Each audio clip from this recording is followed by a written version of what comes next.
First question के ऊपर, what is the freezing point of milk. तो बताइए फ्रीजिंग पॉइंट ऑफ मिल्क क्या है। सबसे पहले मेरे को फ्रीजिंग पॉइंट की डेफिनेशन ही बताइए ना। बेसिकली किस कंडीशन में, किस थ्योरेटिकल या किस एटमॉस्फेरिक कंडीशन पे कोई भी मटेरियल फ्रीज होना चालू होता है। तो फ्रीजिंग, मेल्टिंग, फिर और बहुत सारे आइसो यूटिट यूटिटिक सॉरी आइसो नहीं, यूटिटिक पॉइंट क्या होता है फ्रीजिंग में। बहुत सारे आपने फ्रीजिंग कर्व भी देखे होंगे अलग अलग प्रोडक्ट्स के, उसको फ्रीज करना। सबसे पहले मेरे को एक और चीज बताना, आपकी फ्रीजिंग और चिलिंग में क्या डिफरेंस है। ठीक है, हम बोलते हैं प्रोडक्ट को चिल कर रहे हैं, चिलिंग में रखे हैं, और फ्रीज फ्रीज कर रहे हैं, उसमें क्या डिफरेंस है चिलिंग और फ्रीजिंग में। ठीक है, और इनमें टेम्परेचर डिफरेंस है, क्यू डिफरेंस है, किस प्रोडक्ट के लिए हम फ्रीजिंग करते हैं, किस प्रोडक्ट की हम चिलिंग करते हैं, ये मेरे को बिल्कुल आप पॉजिटिवली बताइए। ठीक है, तो मिल्क का फ्रीजिंग पॉइंट मैं एग्जैक्ट बताऊँ तो -0.544 है। ठीक है, यहाँ पास जो बी है वो उसका one of the nearest point है, तो ये आपका आंसर है। ठीक है, फिर हम लोग आगे बढ़ते हैं नेक्स्ट क्वेश्चन पे। What is the average boiling point of milk. सबसे पहले अच्छा एक चीज तो मैं भूल गया था, पिछले क्वेश्चन मेरे को बताइए कि हम तो जानते हैं वाटर, वाटर की वाटर एक्टिविटी आप 1.00 बोल सकते हो। ठीक है, अब मिल्क है, मिल्क की वाटर एक्टिविटी मतलब होल मिल्क की water activity near to near 0.88 या 0.87 के आसपास है। ठीक है, तो इस वाटर एक्टिविटी पे इतना कम, मतलब इसका फ्रीजिंग टेम्परेचर 0 डिग्री सेल्सियस है, तो इस मिल्क का टेम्परेचर -0.544 क्यों है। इसका रीजन क्या हो सकता है, आप प्लीज फाइंड आउट कीजिए और मेरे को कमेंट बॉक्स में इंटीमेट कीजिए। नहीं है तो भी मैं आपको बता देता हूँ, इसका रीजन बहुत ही सिंपल है। हमारा क्या है, ये एक तरह की कौन सी प्रॉपर्टी है, कोलिगेटिव प्रॉपर्टी ही है। मतलब कि हमारा मिल्क के अंदर जो सॉल्युबल सॉलिड्स के इंक्रीज होने के कारण जो वेपर प्रेशर डिक्रीज होता है, उस लोअरिंग की वजह से हमारा डिप्रेशन इन फ्रीजिंग पॉइंट होता है। 4 कोलिगेटिव प्रॉपर्टीज मेंशन कीजिए, इसका अगला क्वेश्चन भी इसी पे बेस्ड है, इसका मैंने आपको ये बताया। ठीक है, what is the average boiling point of milk. तो क्या है एवरेज बॉइलिंग पॉइंट मिल्क का, तो मिल्क का बॉइलिंग पॉइंट कितना है, ये इतना है।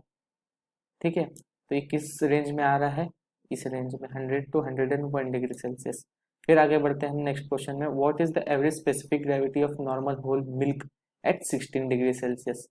हाँ, अब ये क्वेश्चन थोड़ा बढ़िया बन सकता है कि आपको अगर बोल दिया, मान लो स्पेसिफिक ग्रेविटी की जगह अगर हमको बोल दिया होता कि हाँ बताओ मिल्क की डेंसिटी बताओ, मिल्क की डेंसिटी बताओ 16 डिग्री सेल्सियस पे कितनी है, तब क्या बताते, किसको बताते। अगर बोल देता है यहाँ पास 1.032 लिख दिया रहता, यहाँ पास 1.032 ग्राम पर सेंटीमीटर क्यूब कुछ कुछ कुछ दिया होता, दो ही ऑप्शन में यूनिट दिया होता, तो किसको टिक करते आप।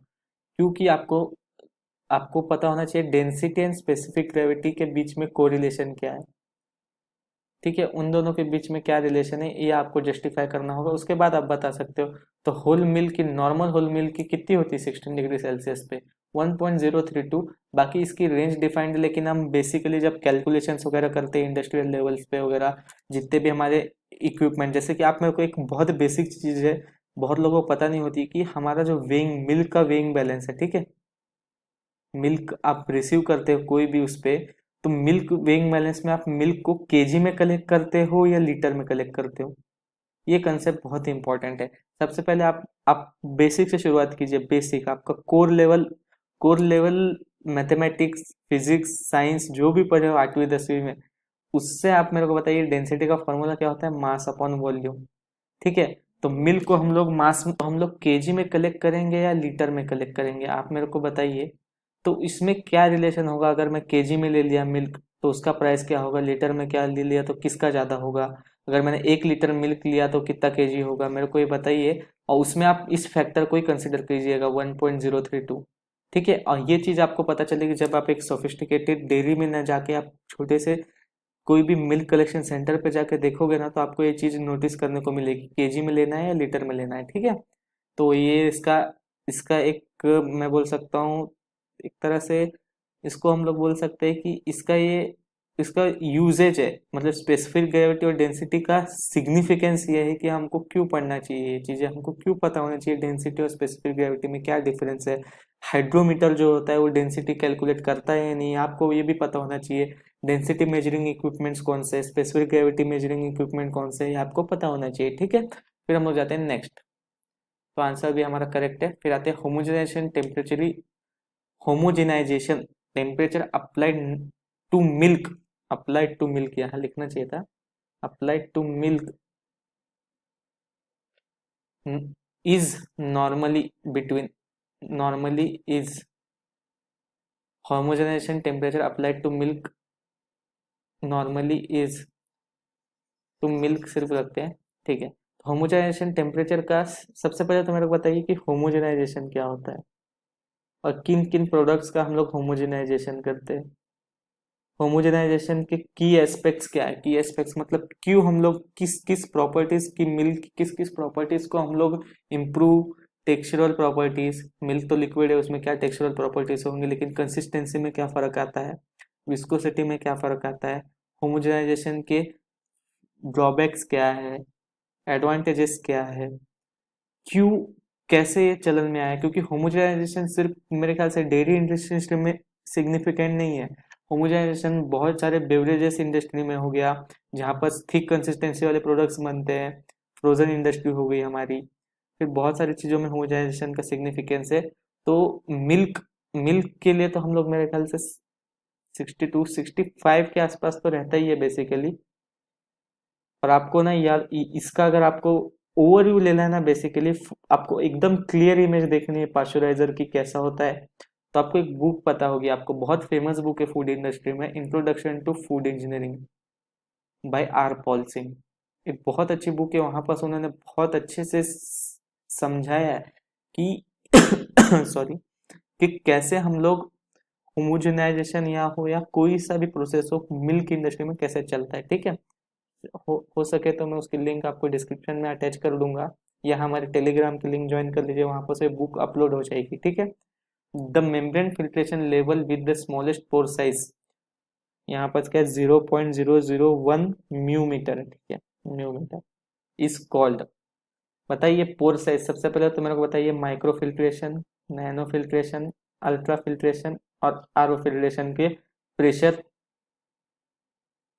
पोर साइज, और साथ में एक और प्रॉपर्टी होती है मॉलिक्यूलर वेट कट ऑफ बोल के कुछ होता है property, molecular weight cut off, उसके उसके पैरामीटर्स आप मेरे को यहाँ बस मेरे ख्याल से सबके पैरामीटर्स ना म्यू मीटर में ही बताइए कन्वर्ट करके। अब आपको म्यू मीटर से क्योंकि हर एक कोई सी भी आप बुक में जाओगे ना, तो आपको हर एक फिल्ट्रेशन टेक्निक के ना अलग अलग स्टैंडर्ड्स दिए हुए हैं, तो उसमें प्रेशर तो मेरे ख्याल से किलो पास्कल में ही दिया हुआ है, सब जगह किलो पास्कल में ही मेंशन किया हुआ है। लेकिन जो हमारा पोर साइज है ना, कहीं पास एंगस्ट्रॉम में है, कहीं पास म्यू मीटर में है, कहीं पास पिकोमीटर में नहीं देखने को मिलती है, एंगस्ट्रॉम और म्यू मीटर में ही मैक्सिमम तक देखने को मिलती है, तो उसकी मेंशन कीजिए। तो सबसे स्मॉलेस्ट पोर साइज पहले से ही बोल दिया, स्मॉलेस्ट पोर साइज किसमें होती है इन चारों में से, बी, क्योंकि जहां पर सबसे स्मॉलेस्ट पोर साइज होती है सबसे ज्यादा प्रेशर यूज होता है रिवर्स ऑस्मोसिस। और साथ ही साथ ना आपको ये भी पता होना चाहिए कि कौन इस मेम्ब्रेन से जो चीज पास होती है परमिएट जो कि है वो कौन सा है, और जो रिटेंटेड जो वहां पर रुक जाता है जो पास नहीं होता उसको, वो कौन सा है, अलग अलग टेक्निक्स में, ठीक है। चाहते हैं हम लोग next, pore size of micro filtration membrane ranges from, कितनी है। सबसे पहले आपको मैंने जो टेबल बोला पिछले में, ये टेबल क्रिएट कर लीजिए, आपको अच्छी खासी बुक्स का रेफरेंस लीजिए। मेरे ख्याल से आपको माइक्रो फिल्ट्रेशन आपके बेसिक्स अगर आप ई ज्ञान कोश के भी पीडीएफ्स को भी रिफर करोगे तो भी मिल जाएगा आपको। माइक्रो फिल्ट्रेशन का साइज होता है 0.125 म्यूमीटर, ठीक है। प्रिफर्ड होमोजेनाइजेशन प्रेशर इज, अब यहाँ पास आपको जहाँ कहीं भी देखोगे कोई भी बुक में आपको हमेशा प्रेशर पीएसआई में मेंशन होता है, ठीक है, पीएसआई में मेंशन होता है।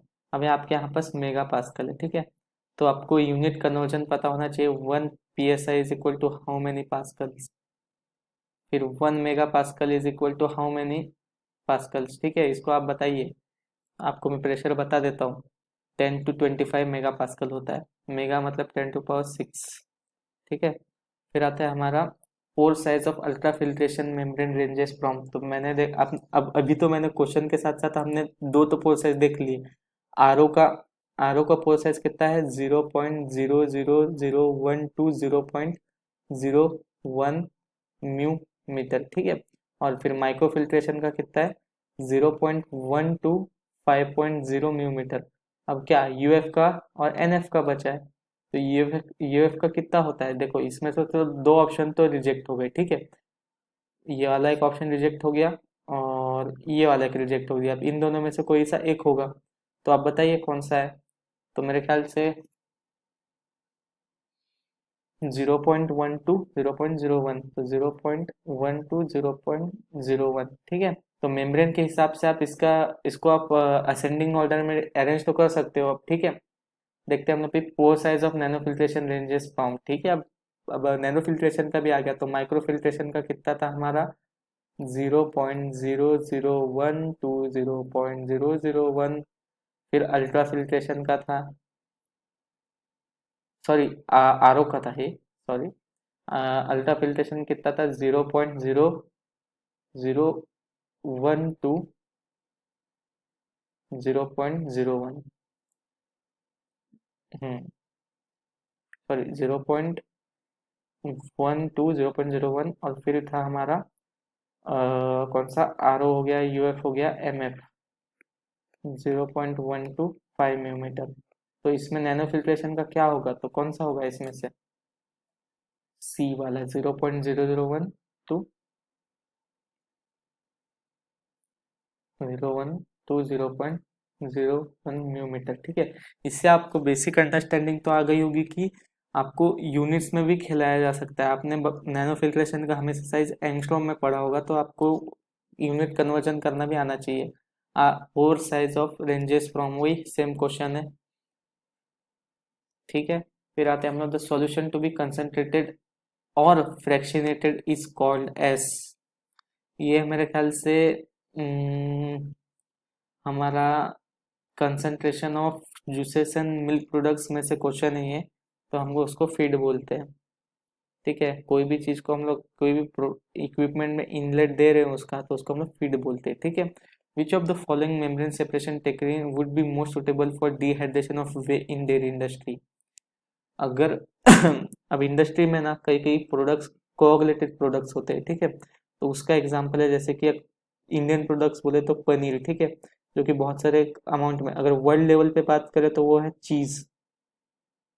साथ ही साथ कुछ बाय प्रोडक्ट्स भी हैं जो कि बहुत लार्ज अमाउंट में लिक्विड डिस्चार्ज करते हैं, जिसको कि हम लोग इजीली रिलीज नहीं कर सकते, मतलब आउटसाइड इस डेयरी से डिस्पोज नहीं कर सकते, तो उसको आपको कन्वर्ट करना पड़ता है। तो वे को ना, वे पाउडर में कन्वर्ट करने के लिए उसके अंदर से पहले डिहाइड्रेशन करना पड़ता है। तो डिहाइड्रेशन कैसा है, वे एक हीट सेंसिबल कंपोनेंट से बना होता है, ठीक है।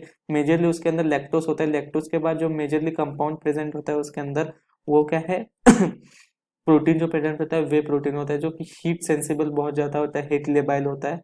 तो उसको उसको बचाए रखने के लिए हमको नॉन थर्मल प्रोसेसेस के ऊपर ज़्यादा डिपेंड होना होता है। तो कौन सी टेक्निक हम लोग यूज़ करते हैं, तो हम लोग डिहाइड्रेशन ऑफ वे के लिए हमेशा आरओ टेक्निक यूज़ करते हैं, ठीक है। लेकिन अगर आरओ का एश कंटेंट या मिनरल कंटेंट या साल्ट बैलेंस ज़्यादा हुआ, तो हम लोग उस कंडीशन में नैलो फिल्ट्रेशन वगैरह भी यूज़ कर लेते हैं, ताकि हमको पार्शियली उसके अंदर से जो आयन है, हेवी आयन है, उसको रिमूव करके उसको थोड़ा डीमिनरलाइज करके फिर कंसंट्रेट करना होता है। लेकिन उससे एज सच कोई रिजल्ट हमको मिलता नहीं है, ठीक है। हम लोग आते हैं नेक्स्ट क्वेश्चन में, विच of the following membrane separation most suitable for partial desalination of way in dairy industry. मैंने बोला था कि हमको कई बार हाई हाई साल्ट, मतलब हाई साल्ट कंटेंट के साथ हमको वे मिलता है, तो उसको हम लोग अगर पार्शियल डिसैलिनेशन करना है तो हमेशा हमारे नैनो फिल्ट्रेशन टेक्निक है। अब मैं आपको यहाँ बस एक चीज़ और बता देता हूँ, रिवर्स ऑस्मोसिस को हम लोग डी वाटरिंग टेक्निक बोलते हैं, ठीक है। डी वाटरिंग टेक्निक या डिहाइड्रेशन, नैनो फिल्ट्रेशन को हम लोग बोलते हैं डी मिनरलाइजेशन, ठीक है। सच हम लोग क्या बोलते हैं, माइक्रो फिल्ट्रेशन को हम लोग बोलते हैं, माइक्रो फिल्ट्रेशन को हम लोग बोलते हैं हमेशा क्लैरिफिकेशन टेक्निक। और तो अल्ट्रा फिल्ट्रेशन को अभी मैं आपको याद आएगा तो पिन कर दूंगा, बाकी आगे क्वेश्चन उसी के ऊपर है। तो Which of the following membrane separation technique would be more suitable for concentration of milk protein in dairy industry? तो मिल्क प्रोटीन्स को कंसंट्रेट करने के लिए हमारी कौन सी टेक्निक यूज होती है? Ultra filtration. तो अल्ट्रा फिल्ट्रेशन का यूएफ का एडवांस्ड यूज मेरे ख्याल से अभी तक जो यूज हो रहा है वो वे एक्सपल्शन के लिए बहुत ज्यादा यूज होता है, जहां पास एक पर्टिकुलर साइज के मॉलिक्यूल्स को हम लोग रिमूव करते हैं। ठीक है, फिर उसके बाद हम देखते हैं विच of the following membrane separation technique would be more suitable for reduction in bacteria. तो जो माइक्रो फिल्ट्रेशन है उसको हम लोग करते हैं, यहाँ पर शायद तक ऑप्शन नहीं दिया हुआ है, माइक्रो फिल्ट्रेशन होगा इसका आंसर, मेम्ब्रेन फिल्ट्रेशन हो गया है वो, और जिसको हम लोग क्लैरिफिकेशन टेक्निक भी बोलते हैं। What is the processing temperature in membrane filtration application? तो क्या होता है, हमेशा 50 डिग्री सेल्सियस को हम लोग आइडियल टेम्परेचर माना गया है मेम्ब्रेन फिल्ट्रेशन टेक्निक में। ठीक है, फिर आता है what is necessity of good plant layout. हाँ, ये थोड़ा हटके क्वेश्चन है, फूड इंजीनियरिंग का भी कुछ पूछा है। तो क्या है, to maximize the profit, to minimize the profit, both या नन ऑफ द अबव? बताइए। अब हम लोग कभी भी ये स्टेटमेंट को यूज करते तो हमेशा कौन सा वर्ड करते, of optimized good plant layout. ठीक है, ऑप्टिमाइज गुड प्लांट लेआउट, तो हमेशा क्या होना चाहिए, प्रॉफिट देना चाहिए ना। प्रॉफिट को कम से कम रखना है, ज्यादा से ज्यादा रखना है, अपन ज्यादा से ज्यादा रखेंगे ना, कम से कम क्यों रखेंगे प्रॉफिट्स को? तो इसका आंसर क्या है, ए। ठीक है, next question, evaporators in dairy industry don't concentrate which of the following: whole and skim milk, whey, condensed milk? तो evaporators मेरे ख्याल से चीज को तो कभी कंसंट्रेट करते हुए मैंने देखा नहीं है। ठीक है, क्योंकि चीज एज सच ही इंटरमीडिएट मॉइस्चर फूड है, उसको ड्राइंग करना है तो उसको भी हम लोग एक स्लरी में कन्वर्ट करके थोड़ा बहुत मॉइस्चर में इधर उधर कर सकते हैं, लेकिन जो कुछ भी करना है वो इनिशियल स्टेजेस में होता है, इवेपोरेटर में तो नहीं होता है। ठीक है, तो हम लोग यूज, इसका आंसर आएगा cheese. Device use to improve thermal efficiency of an evaporator is called as deaerator, dryer, pasteurizer या थर्मोकम्प्रेसर। तो ये थर्मोकम्प्रेसर का एक और नाम क्या होता है, टीवीआर, जो कि सब जगह यूज होता है, जितना भी सिर्फ इवेपोरेटर्स, इवेपोरेटर्स मिल्क के लिए ही नहीं, जितने भी प्रकार के इवेपोरेटर्स हमारी इंडस्ट्री में प्रेजेंट है उसके लिए हम लोग यूज करते हैं क्या, थर्मोकम्प्रेसर। और इसका एक अल्टरनेटिव है जो कि है एमवीआर, जिसमें मैकेनिकल वेपर रिकम्प्रेशन हम लोग करते हैं बाय यूजिंग सेंट्रीफ्यूगल फोर्सेस और पंप्स का यूज करके। Evaporators in which pumps are used to force evaporating liquid through the tubes is called as। तो horizontal tube evaporator, vertical tube evaporator, vacuum pipe evaporator, force circulation evaporator. तो कौन सा type का evaporator हम लोग use करते हैं, तो उसको बोलते हैं फोर्स सर्कु, vertical tube evaporator, liquid evaporators in which pumps are used to force the evaporating liquid through the tubes, force circulation, force circulation आएगा इसका आंसर। वर्टिकल ट्यूब इवेपोरेटर एक फॉलिंग विच प्रमोट्स नेचुरल सर्कुलेशन, इसका answer आएगा vertical tube evaporator, क्योंकि ये vertical tube evaporator में जो हमारा है प्रोडक्ट, इसको हम लोग बोलते हैं फॉलिंग फिल्म।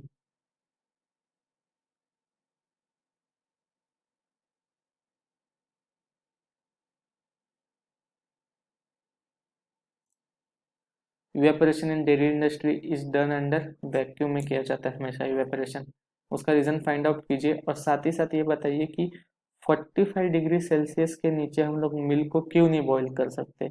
मतलब कि आपने सुना होगा कि डेयरी इंडस्ट्री हो कोई भी हो, एक लिमिट सेट कर दी गई है कि 7 स्टेज इवेपोरेशन इज कंपलसरी, मतलब उसके आगे हम लोग ज्यादा इवेपोरेशन कर ही नहीं सकते। ठीक है, हम लोग को जो भी टोटल सॉलिड्स लेवल चाहिए हमारे फ्रूट को, जूस कंसनट्रेट हो या मिल्क हो या कंडेंस मिल्क हो, इवेपोरेटेड मिल्क हो, उसका टीएस का कुछ ऐसा कोई लिमिट नहीं है, हम लोग 70% तक तो जा सकते हैं। ठीक है, लेकिन 7 स्टेज से ज्यादा नहीं जा सकते। ऐसा क्या रीजन है हमारा, आप फाइंड आउट कीजिए। 45 डिग्री सेल्सियस पे मिल्क में ऐसे कौन से चेंजेस होते हैं कि हम लोग 45 डिग्री सेल्सियस कभी नहीं यूज कर सकते। ठीक है, फिर हम लोग जाते हैं नेक्स्ट क्वेश्चन पे। Evaporation in dairy industry is a preliminary step for which of the following process? सीधी सीधी बात है, ड्राइंग के साथ इसको हम लोग करते हैं, क्योंकि ड्राइंग के साथ ही कंबाइन करके इवेपोरेशन प्रोसेस हमारे को अच्छी एफिशिएंसी देती है। ठीक है, और इवेपोरेशन अकर्स ओनली कहाँ होती है इवेपोरेशन? अब आपको बेसिक इतना पता होना चाहिए कि इवेपोरेशन का बेसिक फंडा क्या है, क्योंकि क्यों क्यों हमारे वाटर बॉईल करता है और बॉईल होने के बाद उस स्टीम में कन्वर्ट हो जाता है उस वैक्यूम लेवल पे, और हमको कैसे हम इकोनॉमी प्रोड्यूस करते हैं, स्टीम इकोनॉमी को कंट्रोल करते हैं इवेपोरेटर में, ये पता होना चाहिए। तो हमेशा इवेपोरेशन होती है सरफेस ऑफ अ लिक्विड पे, ठीक है। ये आपके लिए बहुत अभी इजी क्वेश्चन है। Calculate the density of milk eight 15.5 degree Celsius having 3.2% fat है उसके अंदर और 8.5% SNF है, ठीक है। तो 3.2% फैट और 8.5% SNF पे हमारी डेंसिटी ऑफ मिल्क क्या होगी। और एक और क्वेश्चन है आपके लिए कि अगर आप जिस भी स्टेट में रहते हो, ठीक है, मान लो आप महाराष्ट्र से हो या MP से हो या कर्नाटका से हो या आंध्र प्रदेश से, तो मेरे को बताइए कि एक लैक्टोमीटर रीडिंग दी है आपको, लैक्टोमीटर रीडिंग दी है, मैंने मान लो 32 की लैक्टोमीटर रीडिंग दी है, तो उसके हिसाब से मेरे को आप मिल्क का और फैट है उस मिल्क का 3.0, ठीक है।